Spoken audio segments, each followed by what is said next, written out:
एक गांव था। वहीं बंटी नाम का कबूतर अपनी बीवी और बेटी टुनटुनी को शहर से गांव में छुट्टी मनाने के लिए रात में आता है। तभी उनके घर के सामने एक बरगद का डरावना पेड़ होता है, जिस पर एक झूला लगा हुआ होता है। उस झूले को अपनी खिड़की से देखकर उसकी बेटी टुनटुनी कहती है, अरे वाह, यहाँ पर भी झूला है। अब तो मैं झूले पर झूलूंगी। पापा देखो ना, यहाँ पर झूला है, मुझे झूले पर लेकर चलो ना। नहीं बेटा, गांव में रात के समय बाहर नहीं निकलना चाहिए।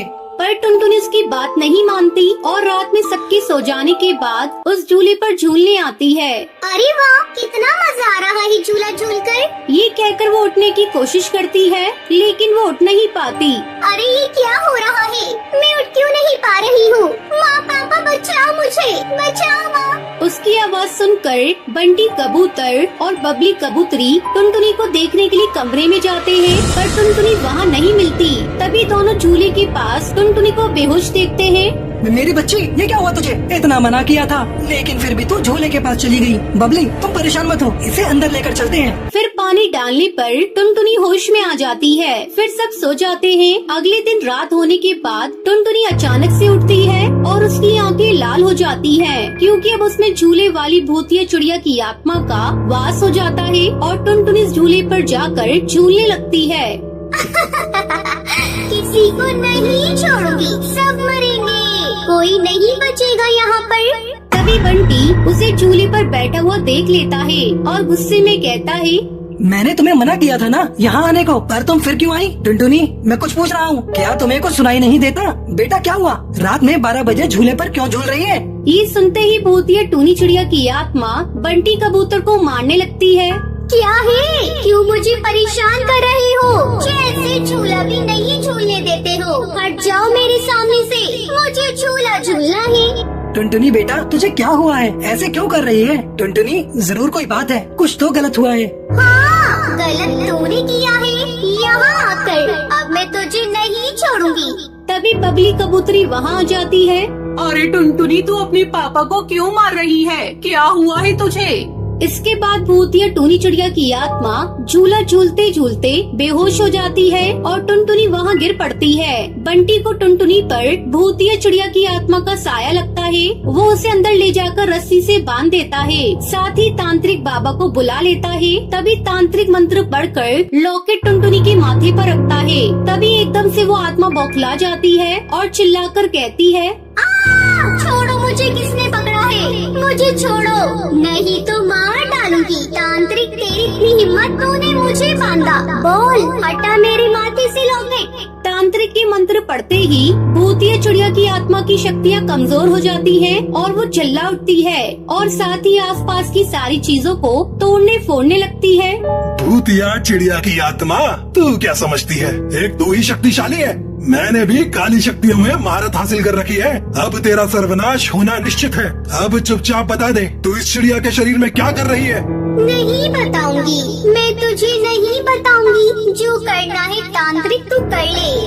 तांत्रिक बाबा उसके ऊपर विभूति डाल देता है। तभी भूतिया टूनी चिड़िया की आत्मा गाना गाने लगती है। मैं तेरी दुश्मन, दुश्मन तू मेरा, मैं नागिन तू सपेरा। अरे नहीं, नागिन नहीं, मैं तो एक भूतिया टूनी चिड़िया की आत्मा हूँ। अजी देखिए ना, हमारी बेटी कितना अच्छा गाना गा रही है। तुम पागल हो गई हो क्या? हमारी बेटी नहीं, भूतिया चिड़िया की आत्मा है। भूतिया चिड़िया की आत्मा, बता दे तू कहाँ से और क्यों आई है?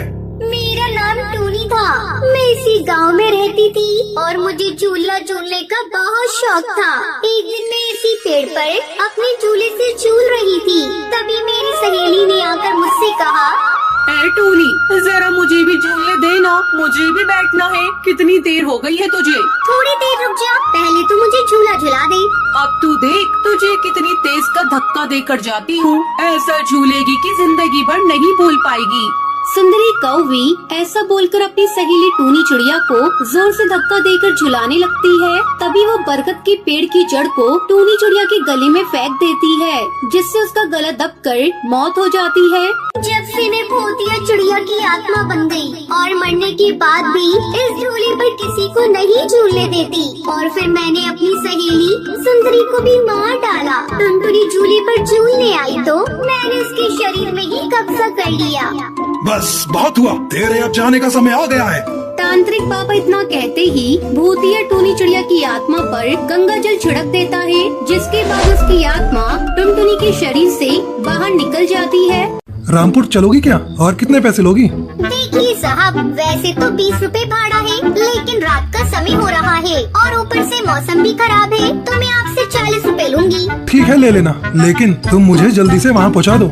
जिसके बाद बंटी ई रिक्शा में बैठ जाता है और भूतिया टूनी चिड़िया की आत्मा सुनसान जंगल पर अपना रिक्शा चलाते हुए आगे बढ़ने लगती है। तभी हवा के झोंके से ई रिक्शा के शीशे पर लाल कपड़ा उड़ जाता है और उसी वक्त शीशे पर बंटी की नजर पड़ती है और शीशे में उसे भूतिया चिड़िया की आत्मा का चेहरा दिखता है। उसे देखकर बंटी बहुत ज्यादा डर जाता है और हिम्मत करके बोलता है, तुम ये रिक्शा यहीं रोक दो, मुझे यहीं उतरना है। बंटी के इतना बोलते ही भूतिया टूनी चिड़िया की आत्मा अपने असली रूप में आ जाती है। अब ये रिक्शा नहीं रुकेगा जब तक मैं नहीं चाहूँगी। ये कहकर भूतिया टूनी चिड़िया की आत्मा बंटी कबूतर को मार देती है। मेरे हाथों से कोई भी जिंदा नहीं बचेगा, मैं सभी पक्षियों को मार डालूंगी। अब ऐसे ही भूतिया टूनी चिड़िया की आत्मा अपने रिक्शे में बैठने वाली सवारियों को मारने लगती है। ऐसे ही कुछ दिन बीत जाते हैं और फिर एक रात दो दोस्त टुनटुनी और टुन्नू कार से घर जा रहे थे। तभी अचानक उनकी कार खराब हो जाती है, जिसके बाद वो सभी कार से उतरकर जंगल के किनारे खड़े होकर दूसरी गाड़ी के आने का इंतजार करने लगते हैं। यहाँ इस सुनसान जंगल पर कोई गाड़ी नहीं आने वाली, हमें पैदल ही चलना पड़ेगा। तभी टुन्नू को ई रिक्शा आते हुए दिखता है और वो बोलता है, वो देखो एक ई रिक्शा आ रहा है। जिसके बाद भूतिया टूनी चिड़िया की आत्मा अपना ई रिक्शा वहाँ आकर रोकती है और वो दोनों उसमें बैठ जाते हैं। यार बहुत टाइम बाद हम ई रिक्शा में बैठे हैं, तो क्यों ना एक सेल्फी हो जाए। गुड आइडिया टुन्नू, चलो सेल्फी लेते हैं। जिसके बाद टुन्नू अपना फोन निकालकर कैमरा ऑन करता है, लेकिन गलती से उसका बैक कैमरा ऑन हो जाता है। लेकिन उसे रिक्शा चलाते हुए वो चिड़िया कैमरे में नहीं दिखती। ये देखकर टुन्नू डर जाता है।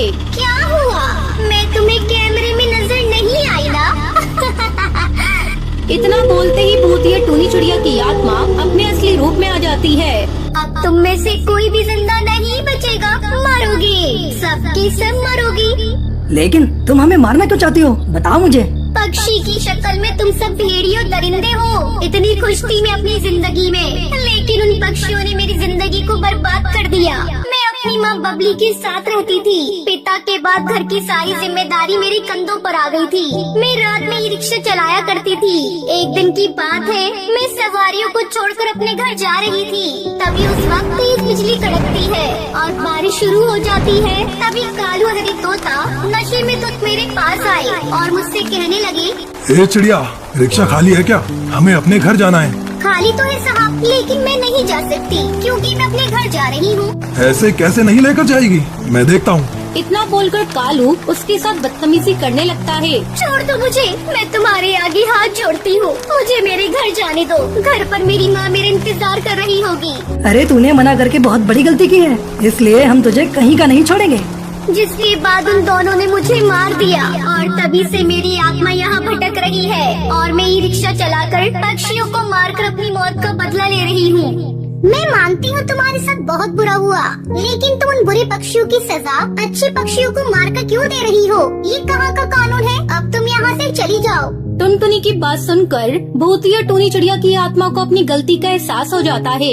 शायद तुम सही कहती हो, मैं अपने बदले की भावना में आकर बहुत से बेगुनाह पक्षियों को मार चुकी हूँ, लेकिन अब मैं यहाँ किसी को नहीं मारूंगी और यहाँ से हमेशा हमेशा के लिए चली जाऊंगी। ये कहकर भूतिया टूनी चिड़िया की आत्मा वहाँ से चली जाती है।